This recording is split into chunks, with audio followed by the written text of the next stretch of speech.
Welcome to And It's Live, the podcast which dives deep into football's most iconic seasons, stories, and what ifs. If you love football, history, tactics, and nostalgia, make sure to subscribe, hit the bell, and drop us a like on YouTube so you don't miss an episode.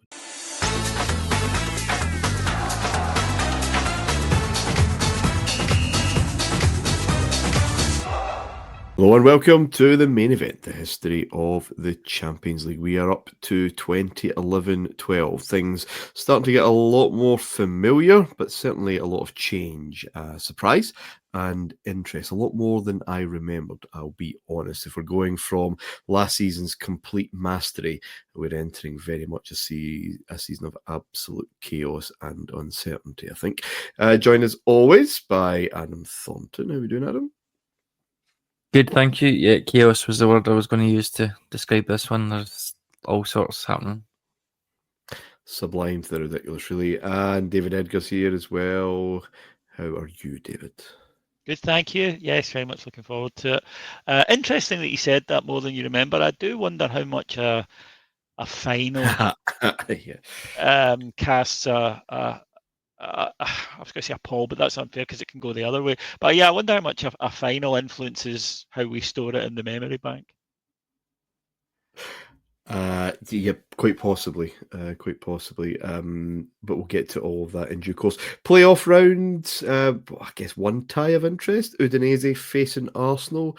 A lot of chat, Adam, before this game that, Arsenal are in trouble here. Udinese, first time, I guess, in the Champions League qualification spaces, I suppose. First time I can remember them being quoted here. A lot of hype around them. Alexis Sanchez being part of that. He's no longer there by this point, surely. He's at Barcelona. But Tony Christmas is about, and there's still a lot of hipster momentum getting into this game. And also, we're in a bit of bother.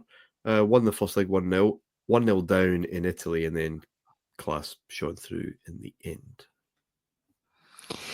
Yeah, they do have one of those teams.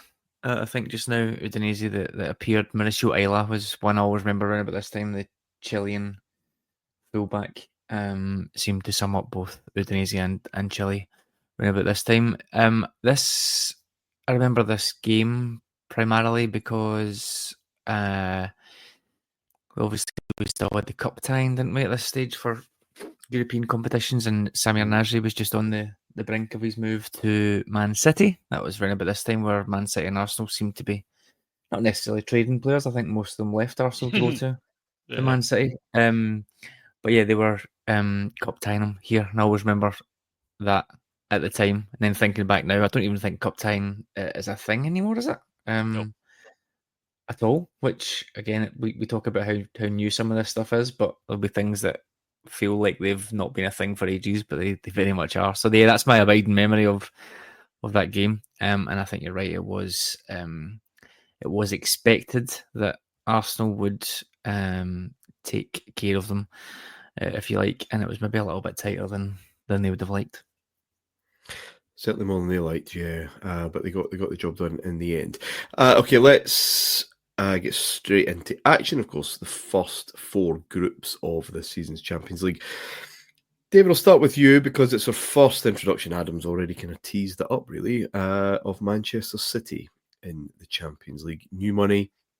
They've had that money for a while. In 2008, this has taken them a while to get there, which again shows you that it's not always as simple as bankrolling. Roberto Mancini's in place by this point. They have made that, I think, important breakthrough the season before at Wembley by winning the FA Cup, just winning something. They beat Stoke in the final. Actually, more importantly, they beat Manchester United in the semi-final. Again, few other big signings that season.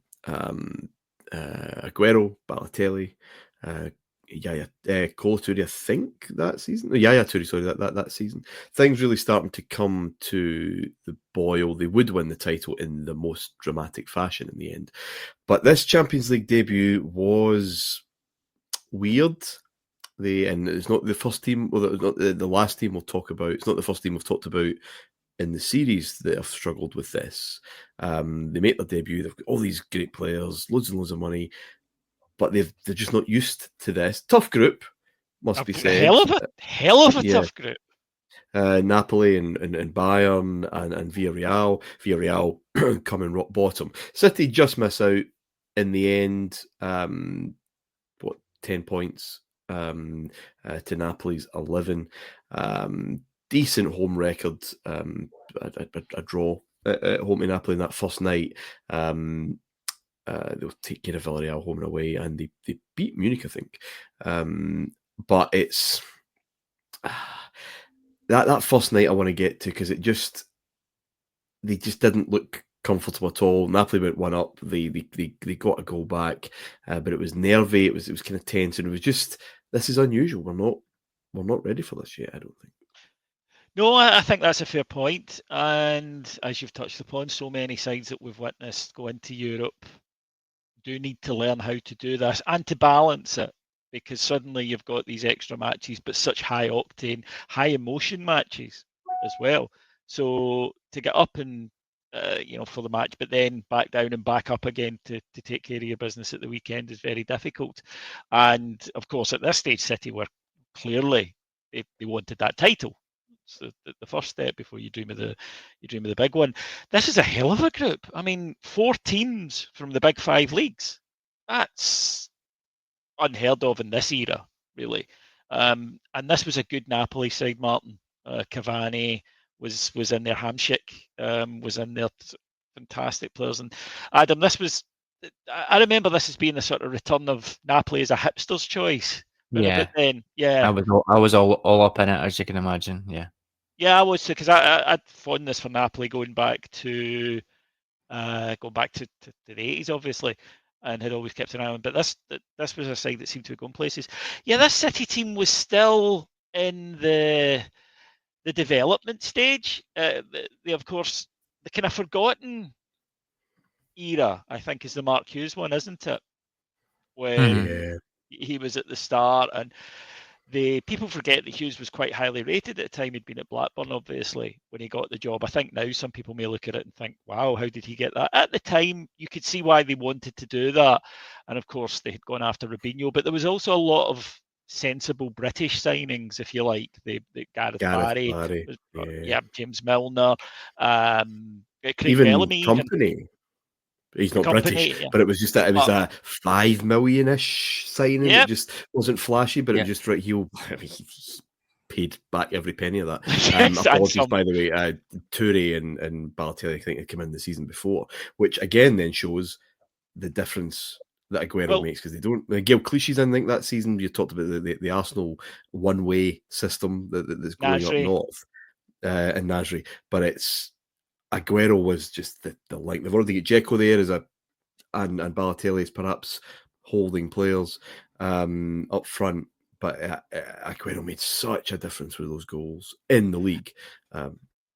Not so much in the... No, you're right, but they also brought in, of course, Roberto Mancini. And Roberto Mancini is a very good tactical manager. Now, with my 80s Samp loving hat on and my Serie A fanboy hat on, then clearly I'm going to. But he is a very, very good tactician, and he came in, and I don't know about the scarf. I thought that was maybe just kept a wee that bit going. You can see him when it got into April and May, and weather like we've got just now. Thinking this was a fucking silly move, not just a warden. Perhaps a pocket square would have done. Yeah. Perhaps or a tie. A tie traditionally is a sky blue tie. A sky blue tie. But he was an excellent tactical manager. But they were slightly overwhelmed, I think, in this with the demands of it. This is not new. And recently, of course, we saw it with Newcastle United, didn't we? Go in and they got a difficult group as well. And they were so up for those nights.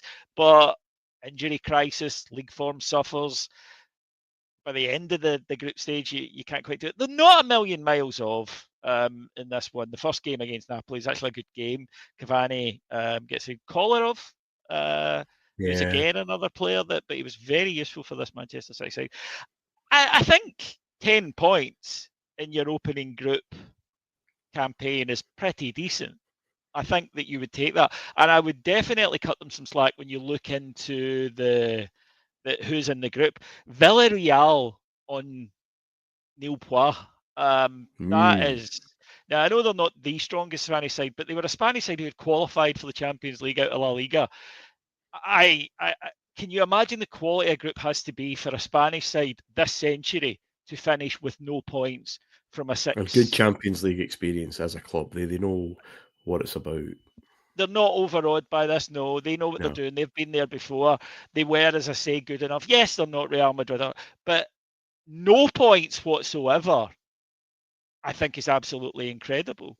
And it just shows you the strength of this group.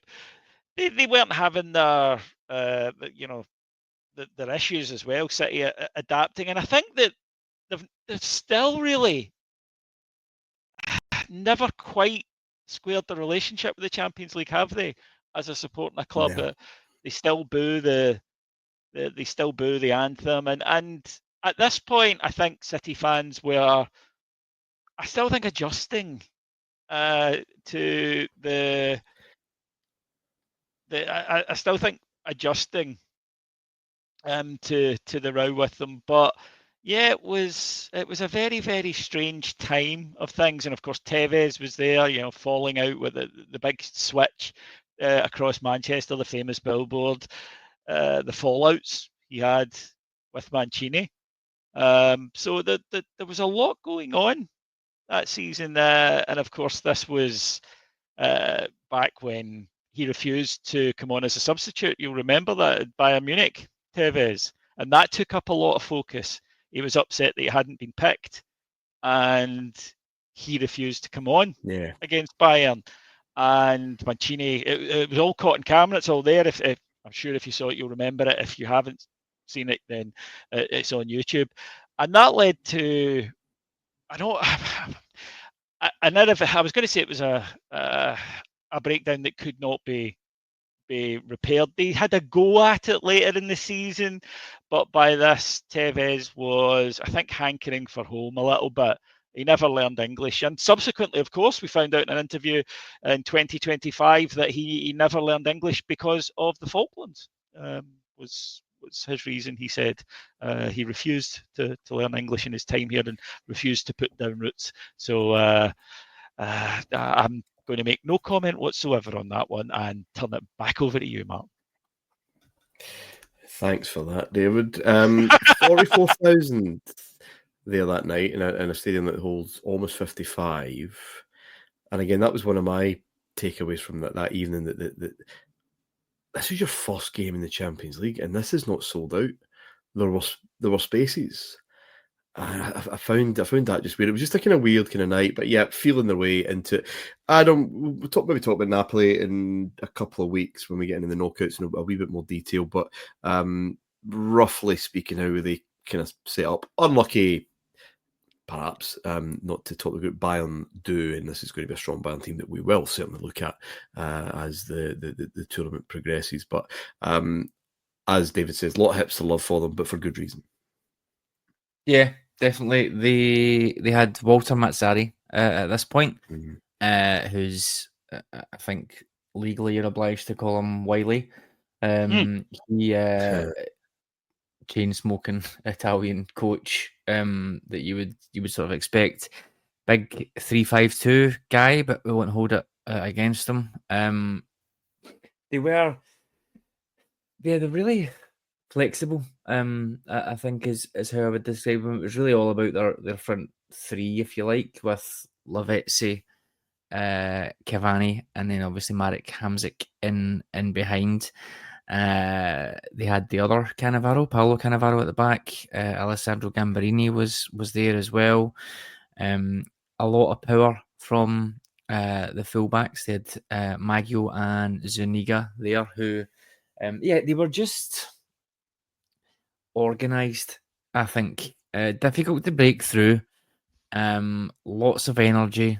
An extra man in the middle. We've got guys like Gökhan Inler and Valon Barami who are tidy, can pick passes, have got energy, are internationals for their countries, obviously.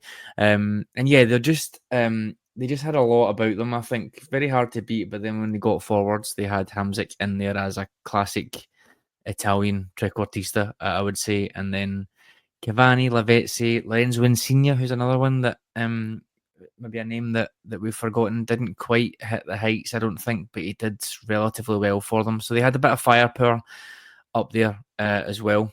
I think David Spawn, this is a really difficult group, especially when you think on a tangent, I guess, a little bit, but this was, I think this is a really underrated Premier League title challenge or sort of two-horse race, because Man City and Man United are neck and neck. I think even when you get to Christmas, I think both of them have only maybe dropped points in 2 games, I think, maybe 3. And obviously it goes right to the final whistle. So considering City are in a state of change with Mancini and they're going at it hammer and tongs in what is now by far the strongest league as well, to get 10 points in this group is really, really good, I think. And then to go out with 10 points, which almost never happens, is probably quite unfortunate. Yeah, over the course of the season, obviously it was incredibly tight because into injury time. I guess the 6-2 at Old Trafford that Man City won. 6-1. 6-1. Sorry, but that blew the always roof me? off of everything. And then City's collapse. It looked like, well, it was done, really. And anyway, that's for a different show. Okay, let's move on to Group B. Now, Adam, we talked about chaos. Inter lose at home to Trabzonspor. They lose at home to CSKA Moscow. They win the group. Gasperini, currently still with Atalanta, I think, was in charge for 5 games or something. He oversaw the first defeat, certainly, against the Turks. Claudio Ranieri, who seems to answer the phone whenever anyone is in trouble around Europe, certainly in Italy, come in. A very typical Inter season. We'll pick them back up. Obviously, his things don't go to plan in the knockouts, but it's an incredible, it's kind of ridiculous state of affairs to lose 2 home games to those kind of sides and still come out on top, able to lose that last game, knowing you probably can't be picked off. Lille with the other team picking up the wooden spoon, but yeah, Inter always the home to fun and games. Yeah, I think we might have mentioned Gasperini Inter a while back, maybe quite a while back, and he was playing a back 3. But this is the first time I'd seen a back 3 with just 1 centre half and 2 fullbacks in it. And safe to say it didn't go very well. I think Serie A is probably just starting to throw off those shackles of being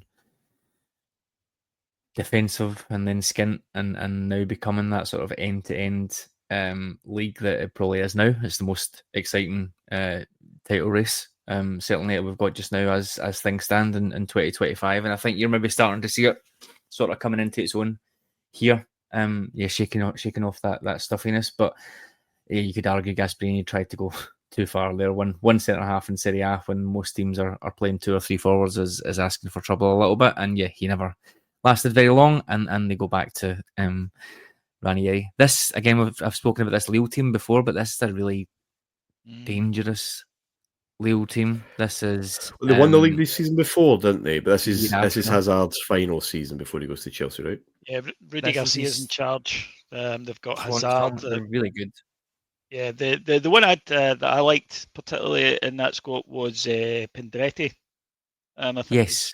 An undervalued. He was a really, really creative midfield player. Going through as we do, look at the stuff of the show. A young Lucas Digne and a young Idrissa Gueye in those Lille team, and an old Joe Cole. And of course, he loved his time in France. He did, and he famously, though, he got on the blower to his uncle Harry and said, well, he's not his uncle. I always assume they're all related, those West Ham lads. But, I think it's Frank Lampard. But he got on the phone and he said, I'm playing with the best player I have ever seen. And he went, right, don't take the piss. You've played with some great players. He said, I am not kidding. You need to sign this boy. And of course, that boy was Eden Hazard, who is really making a name for himself at this point. And it was becoming clear he was only going to go to one of the very top richest clubs. Everybody was linked, understandably. Yeah, so. it was a season of his gut really being hitched, to be honest, and flirting with just about everybody. And Chelsea kind of came through at the end. It didn't derail him. I mean, 22 goals in 49 games that season. I mean, we know that kind of chat, that kind of saga can really play with a player's season. But he loved it, and he'd also go on. Did they not announce it on Twitter that he was going? Yeah. I will be joining the Champions of Europe. Spoiler alert for episode 4 of this this season, folks. But he did. He made that announcement on Twitter, which was becoming the thing. And his was the first one I remember. I'm sure there were other ones before. Listeners will tell us, but his was the first one I remember where he gave a time and date for my decision, where he said that I will be announcing on the 25th at 7 o'clock kind of thing, and that was the not really something I thought was a positive development. It's fine for the likes of me as an interested consumer of European football. I just always think, how would I feel if this was my club? How would I feel if this was, a player doing that to me too? Especially when he's leaving. It's all right, but making me wait 3 days to tell me, oh, by the way, you're right, I am off ski. But again, they won the league the season before, which was massive for Lille, right? It's the equivalent of us winning the Europa League, having a player who's really run the show in order to do that. We know we've got one more season with them. We're still dining out in that. We couldn't give a fuck who was saying what, probably. Even though the league season has ended. I think they were third that season or whatever. Made a lot of money as well, so don't get me wrong. Yeah, absolutely. It worked out. It worked out all right for everybody. He was so good. You're right about the Twitter thing. This is going way back now. But Harry Kewell, when he went to Liverpool from Leeds, I'm sure there was some kind of grant. It wouldn't have been on Twitter, of course. It wouldn't have been on social media. Maybe Sky Sports News or something like that. It was almost trailed. It was teased that he's going to announce his club at 6 o'clock and whatever night. I'm sure there was something around that. Maybe the brain playing tricks. No, I think you might be right. I remember Sky Sports News treating it like a show. Yeah, like as in it's scheduled, it's in the books kind of thing, rather than just we're hoping to have. It was very, but this is part of, I think, one of the emerging trends as we do these shows. We don't come into, or we didn't come into this with an idea of anything. It's what reveals itself to us over the weeks. And one of the emerging things is the commodification of the individual footballer and the individualization of it, where stats and individual awards. I mean, the Ballon d'Or is a lot more prestigious now than it was when I was a kid, or European Footballer of the Year at the time, which was prestigious, don't get me wrong, but it wasn't to be seen as some of the sense that we were watching a team game, and this was whereas now, and obviously social media, numbers, etc., videos and whatnot, they all add to that. But this was very much, the Eden Hazard show. And as you say, though, I mean, Lille did very, very well out of him. But a decent team. Rudy Garcia is a manager, I think, who he's a tough one, because there are failures in there. There are. And there are major successes in there. And this is something I've always felt that is a difference between us in Britain and Europe, big leagues in the continent, is that we judge a manager by the spell. They judge him by the ability and the coaching outlook and his philosophy and how successfully is it implementing it. Whereas in Britain, we're very much, someone fails in a job or they're useless. And they're written off. And to the point where, as I was growing up, it would be slightly eye-raising to me, particularly in Italy, where a coach would be sacked and then turn up at another big club And I'd think, and go back to that other club. Rubbish.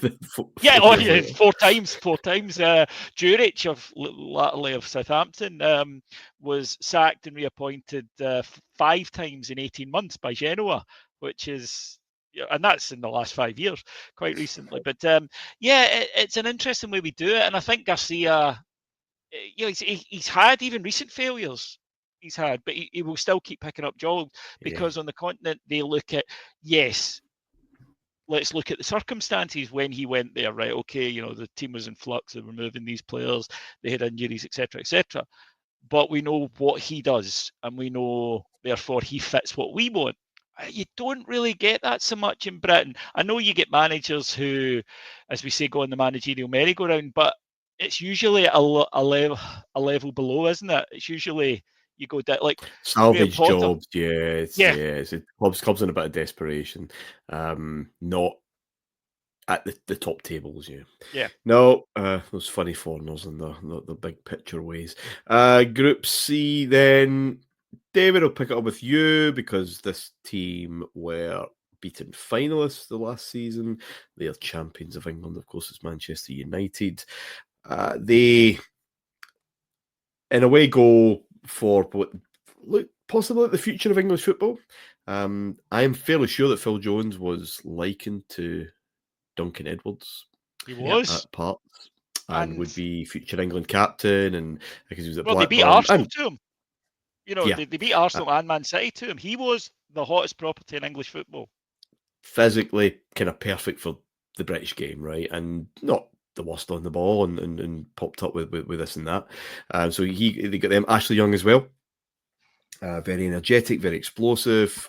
Van der Sar left though, which meant that they had to get a new goalkeeper, and they went for a very young and kind of fragile Bambi-looking David De Gea, with a very difficult start, David, to life in England. A lot of criticism, and this Champions League campaign, it wasn't great. Too many draws. A draw in Lisbon against Benfica. A draw at home to Basel. They beat the Romanian side. I'm not entirely sure I've seen Galati back in action since then. They beat them home and away. But again, a draw at home to Benfica. Went to Switzerland on the final day, in control. A point. Another draw would have done the trick, but it wasn't to be. Basel won 2-1. The aforementioned Jones, I think, popping up with a very late consolation. But yeah, this is a disappointment for United, and possible signs that this, well, it's very much at the end. They're going to have one last hurrah with one very key signing in the summer of 2012, Robin Van Persie, of course. But that's it until the day of recording.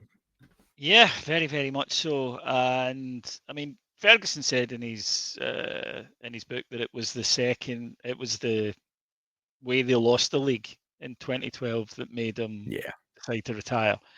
And as you say, they then just go and they get Robin Van Persie, and it is literally just come and fire us to tile. We're not bothered about the gaps in the squad.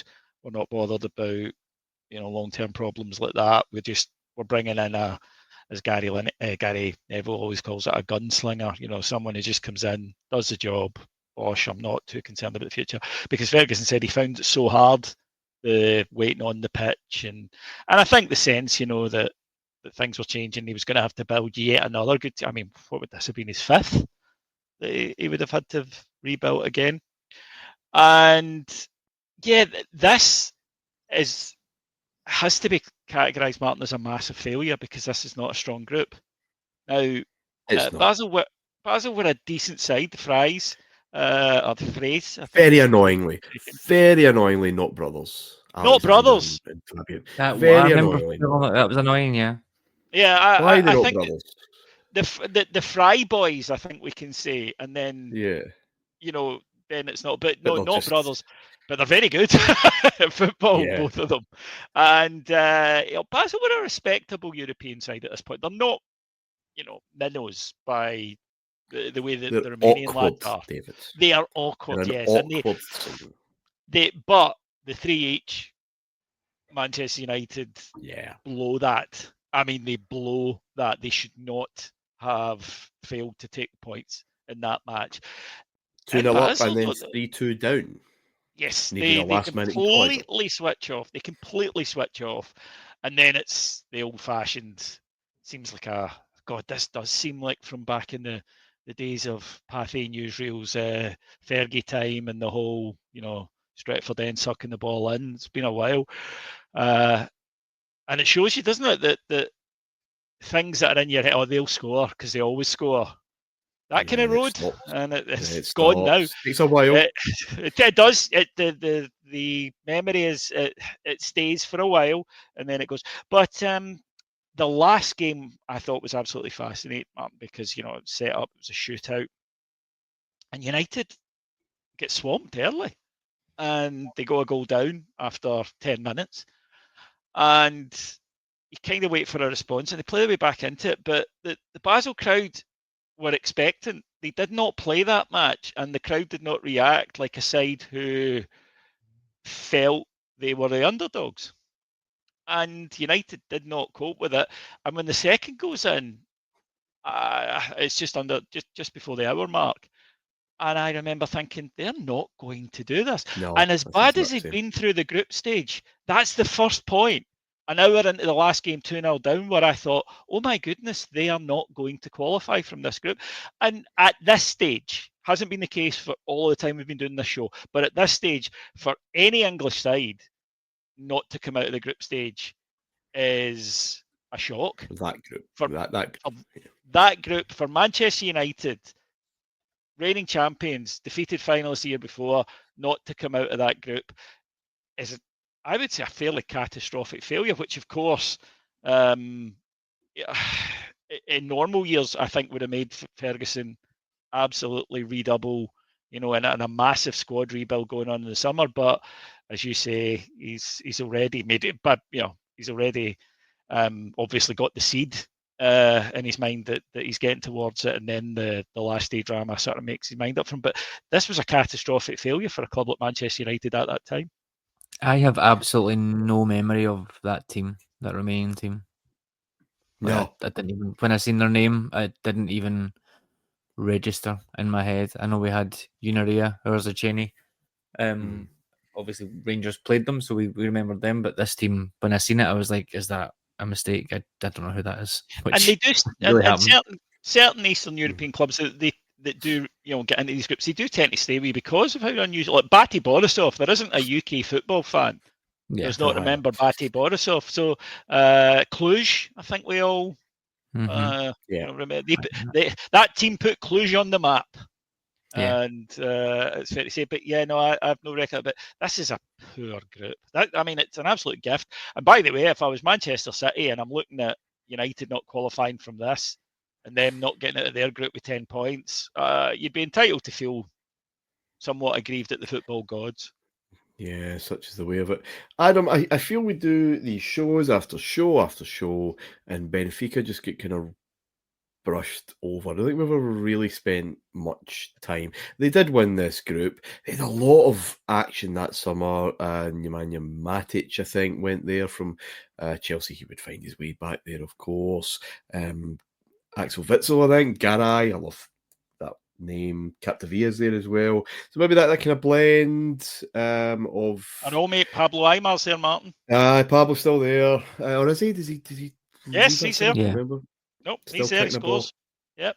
He doesn't have the hair at this point, which is maybe why you don't remember him quite so vividly. Nuno Gomes is away, sadly. That's a sad day for football. Any football fan when Nuno's off somewhere. But yeah, they're still doing the biz, Adam. Yeah, maybe they are just one of those teams that because they're there every year, you almost sort of forget, and they're never really. They never have that spectacular one-off run either, do they? They never reach a random final.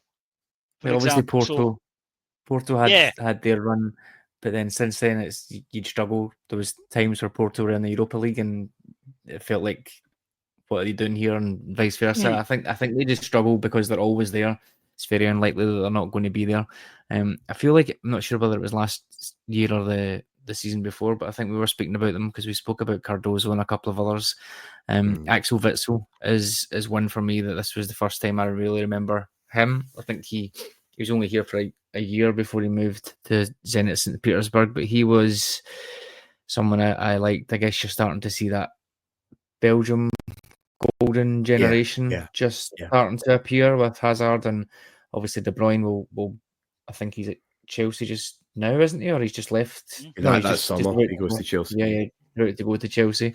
So you're starting to see all those guys coming. I think Witsel was potentially the first one that I can remember. Yeah. But yeah, I'm the same as you. There's a couple of names in there that you quite liked. Saviola's as well. Saviola, Capdevia, Gary, you mentioned, came in from, was it Madrid? Did he go to Madrid before? Yeah, straight from Real, Yeah. So, yeah, they don't get the PR of Porto for some reason. I think I know why. They don't win. They're cursed, and they haven't won since way back when, and the old manager putting the hex on and all that stuff. They are the famous losers, but they're a big club that will have money to spend. Of course, they'll always be in the Champions League places, I suppose. But such an underachieving club. They are, and maybe that's it. I feel like Porto. I know Porto do seem to pull out an Argentinian or something every few years and sell them to the Premier League. But it feels like Benfica have done a lot more of it recently. But maybe this just wasn't the case 10 years ago. It was sort of all still about Porto, wasn't it? Because I think even at this point, everybody's still in shock that Porto managed to win the Champions League, even though we're 7 or 8 years later. So they've got that almost like that Brighton thing now, where when people will sit up and take notice because of the conveyor belt. I think that was definitely Porto for a decade or so after they won. But I think Benfica have probably balanced up a little bit in terms of talent development now. But yeah, decent functional team, and in this group, I think they deserve to go through. Man United, that losing that 2-0 lead at home to Basel was really the one, I think, that killed them. And even again at home with Benfica, going ahead and conceding after a minute or so afterwards, just sort of shows that, I guess, that brittleness there. That you think you do think of Ferguson as I think I'm guilty probably of thinking it was all absolutely perfect until he left and then it all fell apart. I think maybe looking back with hindsight, you can see, we spoke about it before, maybe just how much he was holding it together, and how much it was probably getting neglected because of that. Whether that's the Glazers, whether it's anything else, but is it getting neglected because Ferguson will just turn up trumps, or is it getting neglected because we don't want to invest this money anymore? But either way, it does collapse very quickly. They did though do that. I'm struggling to think offhand of many latter Champions League group stages that Man United just battered. Now they would tend to win the games as we've discussed, but recent ones they all tended to be 4 wins. Not in the last 3 or 4 years anyway. Yeah. 2 draws, they did enough to get through them. And I'm sure when they got the draw for this, they're like, right, okay, right, lads, we'll battle through this and then we'll work up a head of steam for the business end of the tournament. And it kind of caught up with them eventually, as it always does in football. You can only do that for so long before you suddenly find yourself, and maybe they were like me and you, Martin, maybe they just couldn't believe that they weren't going to we're Manchester United, and then it doesn't. And they don't really take advantage of the Europa League drop off. I think they beat Ajax when they get into the Europa League, but Bilbao take care of them comfortably. What, the last 16 perhaps? I can't remember. Bilbao get to the final. Super performance. Atletico Madrid won in the end, but that's that for United for another year. Group D then. The only team to have a perfect record in the groups. I try to think the last time I've seen that, to be honest. 18 points out of 18 is, of course, Real Madrid. Fairly benign group as well. Dinamo Zagreb with 0, Ajax with 8, Lyon with 8. Ajax the ones going to the Europa League, as I've just mentioned, and Lyon squeaking through. Adam, not a lot of change this summer, which probably maybe helped Real, really. Fabio Contrao is probably the biggest signing they make. I think Nuri Sahin was got a lot of maybe hoped for, expected. A very young Rafa Varane, but he's very much just coming. He played about 15 games, 17 games, or something like that. So perhaps settled-ish as far as much as Real Madrid, and certainly Real Madrid post Jose Mourinho can never be settled. Would win the title, record points, record goals. Will obviously tell the story of how they ended up not quite getting to that final. But this is a scoosh of a group, and they dealt with it particularly well. Yeah, there was a lot of balance this year. I think we spoke last year about, and obviously it's in the final to cater for what you're playing against, and we can talk about the rights and wrongs of that as we go through. But yeah, there just feels like there was a lot more balance. They had, even going down to the fullbacks, they had a Marcelo bombing forwards and Alvaro Arbeloa on the other side to give that balance there. They did have tried. Is it maybe on Mourinho like? I'm not sure, but there was definitely an extra attacker in there at times. It wasn't uncommon to see Ronaldo, Benzema, and Higuain all playing with Di Maria, and potentially with Ozil as well, at times. So 5 of them. I'm not sure how often it started, but you'd certainly have sort of 4 attackers and more of a sort of 4-2-3-1 shape. So yeah, it's a little bit more handbrake off. It's quite direct, probably as close to the Chelsea first season as I can remember in terms of style, I guess, and energy. Which it's one of those things. Great season for them, absolutely, and this was a brilliant battle at home and in Europe, and they completely dominated. So yeah, I would agree. Maybe that stability, maybe just the sort of second season once he's in, and once he's got his feet under the table, obviously has full control now as he does in that sort of second season. Anywhere, just feels comfortable enough to get that siege mentality on the go and just go for it. But yeah, they do play some very good stuff this year. I mean, feel like we know Lyon quite well, Davey, but Real Madrid certainly know Lyon because they seem to play them every fucking year. Yeah. But yeah, it's, as I said, just squeaked through on what goal difference from Ajax. Again, season contenders, settled place.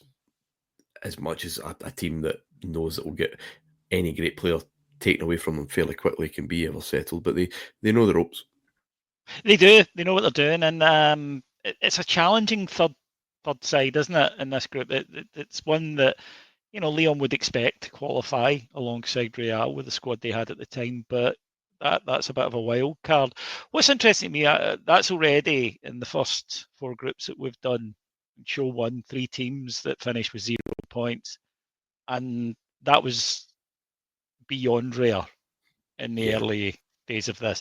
This is now the gap is enormous now, and we are very much into where we are currently, which is for some teams it's just get in there and bank your check and bugger off.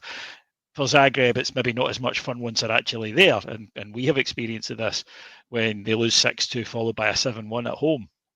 And at that point, you're thinking, is the money worth this? We'd rather be in the Europa League and enjoying ourselves. But financially, they kind of have to be there. I think that with Ajax, as you say, it's difficult because you can't have a 2-3 year project, because if it gets too good, it's gone. It's broken up in a summer. So it's about aspiring to a certain level in this. But at this point, really, Lyon are, as you say, the dangerous side. They're a side who never really, again, make that final, perhaps, but they were regular quarter, occasional semi-finalist style side. And they scored, as I say, a barrel load of goals throughout this. But again, sometimes we can maybe throw a little bit of shade on some received wisdom, what's become orthodoxy. And I think because of Mourinho subsequently because of Pep subsequently, because we lionise that Barcelona team, because we remember the 5-0 and the other heavy defeats. We forget this was a cracking side, and it doesn't win the Champions League, which would probably have cemented it. But in Spain, they were fantastic. They beat that Barca side to the title, but they scored a hell of a lot of goals doing it. This is not Mourinho, one big man up front and as Adam says, this is as close as that first expansive, aggressive Chelsea season, I think. And it deserves a bit of love because there's quality. Even the more defensive players on that side are like Sami Khedira, who he plays a six, but he's a footballing six. They have guys in there like Ozil, for example, who sublime talent. Benzema is flying, of course. They have a certain Portuguese lad as well who you might know. So this is an excellent side, and the way that it deals with this group, which is not, it's one they should get through, it's one they should win, but it's not without potential pitfalls, this group, and they handle it just like Chaz. I remember thinking, watching them in this, he's done it, right? Because I was very much still in my Mourinho love phase at this point, maybe more so after Inter. And I'd kind of felt bad for him the previous year, that watching him suffering these defeats. He doesn't make it easy for you to have sympathy for him at times when he's going around poking people in the eyes and stuff. But I thought, well, here we go. He's done it again. Yeah, well, we'll get to that semi-final and all that. But it is that counterpoint, I suppose, to the dreary, defensive, cynical. No team in La Liga history has scored more goals than Real Madrid did that season. No team has won more points. Barcelona would emulate it, I think, the season after that, but no one has beaten that 100. So it is a standout season. But yeah, only other thing maybe to note, a 19-year-old Christian Eriksen starting to really shine at Ajax. He'd have another season before going to Spurs and all of that. But yeah, that will do us for this week, gentlemen. Thank you, David. Pleasure as always. Thank you, lads. Cheers, Adam. Thank you. Plenty to discuss next week. Barcelona look as imperious as they left off. And what's happening at Chelsea? Well, we'll find out next time. Until then, bye for now. If you enjoyed the show and want to help us grow, please remember to hit that like button and subscribe to the channel. On YouTube, search for And It's Live Podcast. We've got new deep dives, drafts and breakdowns dropping every other day.